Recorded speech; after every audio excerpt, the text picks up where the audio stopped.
Good evening, friends. Welcome to Advait Eyes. যোৱা সোমবাৰে আমি এটা নিউজ দেখিছোঁ। থাইলেণ্ড আৰু কম্বোডিয়া দুইখন সাউথ এছিয়ান কাণ্ট্ৰি এই দুখনৰ মাজত এটা কনফ্লিক্ট এটা আৰম্ভ হৈছে। এই কনফ্লিক্টটোত কম্বোডিয়াই থাইলেণ্ডৰ দুজন সোলজাৰ্ছক মাৰি পেলোৱাত থাইলেণ্ডে কম্বোডিয়াৰ ওপৰত ক্ৰছ বৰ্ডাৰ এয়াৰ ষ্ট্ৰাইকছ কৰি কম্বোডিয়াৰ যোনটো মিলিটাৰী ষ্ট্ৰাকচাৰ, যোনটো মিলিটাৰী বেছ, সেই গোটেই চিষ্টেমটোক তেওঁলোকে খতম কৰিবলৈ তেওঁলোকে কম্বোডিয়াৰ ওপৰত ভাবুকি দিছে। এতিয়া এইটো কনচেনট্ৰেশ্যনত কাহিনীটো এইটো জাষ্ট নতুনকৈ ডেভেলপ হোৱা নহয়। ইয়াৰ গুৰিটো, ইয়াৰ ৰুটটো আজি যোৱা ৩-৪ মাহ আগৰে কাহিনী। জুন মাহত এই দুইখন দেশৰ মাজত এটা সাংঘাতিক সংঘাত এটা হৈছিলে, য'ত নেকি প্ৰায় ৪-৫ দিনক ধৰি পিনে দুইখন কাণ্ট্ৰিৰ মাজতে ক্ৰছ বৰ্ডাৰ এয়াৰ ষ্ট্ৰাইকছ হৈছিলে।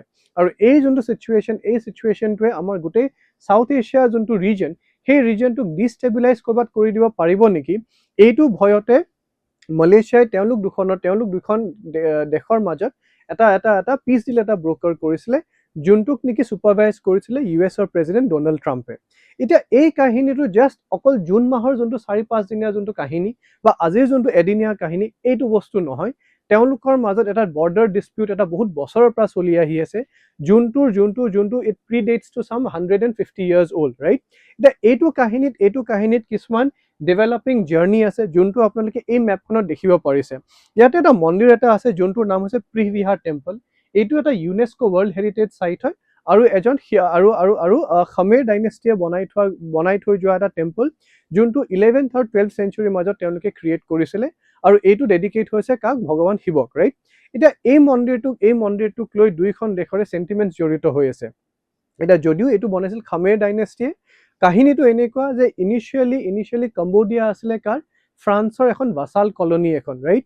গতিকে 1904ৰ যোনটো কাহিনী, 1904ত চিয়াম মানে বৰ্তমানৰ থাইলেণ্ড, তাহানিৰ চিয়াম আৰু ফ্ৰেঞ্চ গভৰ্ণমেণ্টৰ মাজত এখন ডিল এটা চাইন হৈছিলে, য'ত নেকি এই প্ৰিহবিহাৰ যোনটো মন্দিৰ, এই প্ৰিহবিহাৰ মন্দিৰটো চিয়ামৰ ফেভাৰত তেওঁলোকে নিজৰ বৰ্ডাৰ ডিমাৰ্কেশ্যনটো কৰিছিলে। কিন্তু 3 বছৰ পিছত, মানে 1907ত ফ্ৰেঞ্চ গভৰ্ণমেণ্টে এখন মেপ আঁকিছিল কম্বোডিয়াৰ, যোনখনে নেকি প্ৰিহবিহাৰ মন্দিৰটোক কম্বোডিয়াৰ ফাললৈকে ঠেলি দিলে। এতিয়া কম্বোডিয়াই ফ্ৰেঞ্চ গভৰ্ণমেণ্টৰ পৰা 1953 তেওঁলোকে নিজৰ ইণ্ডিপেণ্ডেঞ্চ পোৱাৰ পিছত 1954ত থাইলেণ্ডে কম্বোডিয়াৰ ওপৰত এটা লঞ্চ কৰি এই প্ৰিহবিহাৰ যোনটো টেম্পল তাতে এটেক কৰে, ৰাইট? এতিয়া এইটো কনচিডাৰেশ্যনত 1954ত কম্বোডিয়াই কি কৰিলে? ICJ লৈকে গুচি গ'ল। ICJ মানে ইণ্টাৰনেশ্যনেল কোৰ্ট অফ জাষ্টিচ। এতিয়া ইণ্টাৰনেশ্যনেল কোৰ্ট অফ জাষ্টিচলৈকে যেতিয়া এই চিচুৱেশ্যনটো লৈ গ'ল, এই ষ্টান্সটো যেতিয়া ক্লেইম কৰোঁতে ICJ 1962ত কম্বোডিয়াৰ ফেভাৰত প্ৰিহবিহাৰৰ যোনটো জাজমেণ্ট, সেই জাজমেণ্টটো কম্বোডিয়াৰ ফেভাৰত দিলে, ৰাইট? এতিয়া এইটো কনষ্ট্ৰাক্টত ক'ৰবাত না ক'ৰবাত বস্তুবোৰ চলি থকাৰ সময়ত প্ৰিহবিহাৰক লৈ পিনে এটা নেশ্যনেলিজম এটা জড়িত হৈ আছে ক'ত? থাইলেণ্ডৰ মানুহখিনিৰ লগত। এটা লোকেল বিলিফ, এটা লোকেল আইডিয়া। গতিকে এইটো কনচিডাৰেশ্যনত 2011ত কম্বোডিয়াই এই বস্তুটোক আকৌ ICJ লৈকে লৈ গৈ পিনে কি কৰিছে? এই পজিশ্যনটো আকৌ ৰিআইটাৰেট কৰিবলৈ চেষ্টা কৰিছিল, যোনটো নেকি ICJ 2013ত আকৌ কম্বোডিয়াৰ ফেভাৰতে ICJ ৰুলিংটো দিছে।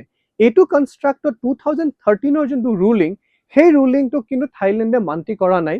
থাইলেণ্ডে মান্তি নোহোৱা, থাইলেণ্ডে কোনটো প্ৰপজিশ্যন দিছে যে এইটো এটা আমাৰ বাইলেট্ৰেল ডিস্পিউট এটা হয়, গতিকে এই ডিস্পিউটটো আমি বাইলেট্ৰেলিয়ে ছল্ভ কৰিম। এতিয়া এই যোনটো কাহিনী, এই যোনটো গ্ৰয়িং ডিস্পিউটৰ আণ্ডাৰত আল্টিমেটলি গৈ থৈ হৈছে কি? এই যোনটো আমি ৰিচেণ্ট স্কাৰ্মিশেছ দেখি আছো, এই যোনটো ৰিচেণ্ট ডিষ্টেবিলাইজেশ্যন অফ দ্য ৰিজন দেখি আছো, গতিকে এই যোনটো চিচুৱেশ্যন বা ৰিচেণ্টলি যোনটো আকৌ এয়াৰ ষ্ট্ৰাইক হ'ল, এই এয়াৰ ষ্ট্ৰাইকটোৰ কাহিনী আজিৰ নহয়। এই এয়াৰ ষ্ট্ৰাইকটোৰ কাহিনী আজি প্ৰায় 100 বছৰ পুৰণা কাহিনী।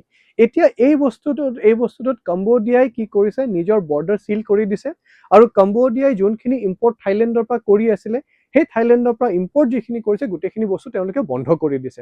এতিয়া এইটো কনষ্ট্ৰাক্টত আমি যোনটো আমাৰ ইণ্ডিয়াই সাউথ এছিয়ান ৰিজনটোক যোনটো এটা ষ্টেবিলাইজ ফৰ্ম অফ গভৰ্ণমেণ্ট এটা বিচাৰি আছে, বা সাউথ এছিয়াক যোনখনে ষ্টেবিলাইজ কৰিবলৈ চেষ্টা কৰি আছে ইণ্ডিয়ান গভৰ্ণমেণ্টে, যোনটো আমাৰ এক্ট ইষ্ট পলিচিৰ কাৰণে যথেষ্ট বেছি দৰকাৰ। আৰু এক্ট ইষ্ট পলিচিৰ আণ্ডাৰত আমি যেতিয়া ইনফ্ৰাষ্ট্ৰাকচাৰ ডেভেলপমেণ্টৰ কথা চাওঁ, তেতিয়া আমি দুটা বস্তু আমি প্ৰাইমেৰিলি চাওঁ। এটা হৈছে কালাদান মাল্টি মডেল প্ৰজেক্ট, আৰু আনটো হৈছে IMT ট্ৰাইলেট্ৰেল হাইৱে, যোনটো আমাৰ ইণ্ডিয়া, মায়ানমাৰ, থাইলেণ্ডৰ যোনটো ট্ৰাইলেট্ৰেল হাইৱেটো।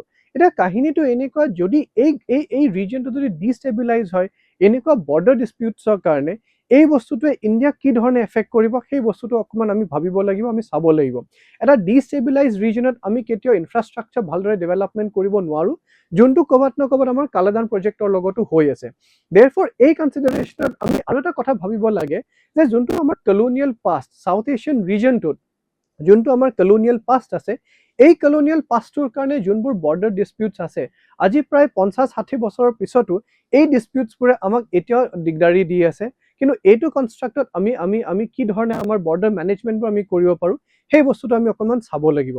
এইটো কনষ্ট্ৰাক্টত অন দ্য চিলভাৰ লাইনিং এটা পজিটিভ ছাইডত যদি আমি আৰু এটা বস্তু চাবলৈ যাওঁ, ইণ্ডিয়াই ৰিচেণ্টলি ডাইৰেক্ট ফ্লাইটছ ক'লৈকে আৰম্ভ কৰিছে, কম্বোডিয়ালৈকে আৰম্ভ কৰিছে ভেৰি ৰিচেণ্টলি। গতিকে আৰু প্লাছ আমাৰ ভিজা অন এৰাইভেল হ'ব। গতিকে যোনখিনি চেলেঞ্জেছ ইণ্ডিয়াৰ কাৰণে এই যোনখন স্কাৰ্মিছৰ কাৰণে হ'বলগীয়া আছে সেইখিনিতো হ'বই, তাৰ লগতে অন দ্য পজিটিভ ছাইড আমি কম্বোডিয়াৰ কাৰণেও আমাৰ যোনটো ডাইৰেক্ট ফ্লাইট সেই বস্তুটো আমি আৰম্ভ কৰিছোঁ। আজি আমি এইখিনিতে সামৰণি কৰিছোঁ। Thank U.